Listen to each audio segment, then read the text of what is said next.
ရုတ်တရက်ဆိုင်တကားပွင့်လာပြီးဧည့်သည်တွေပြောနေကြတယ်တန်ကြီးတက်နေပြီးတန်ချက်ကဝတ်ထားတဲ့လူကြီးတယောက်ဝင်လာပါတယ်ဆိုင်တကလူတွေအားလုံးထိတ်လန့်နေကြတဲ့ထွက်ပြေးကုန်ကြပြီးဆိုင်ရှင်လေးနဲ့ဝက်ကလေးဟော့တာကြံရစ်ခဲ့ပါတယ်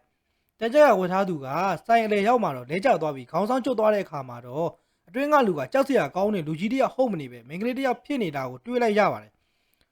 မော်ဘန်တို့နေပြီးသတိမိတ်နေတဲ့မိန်းကလေးကိုဆိုင်ရှင်လေးကဂရင်မော်တင်ပြီးပြုစုရှောက်ရှောက်ပေးလိုက်ပါတယ်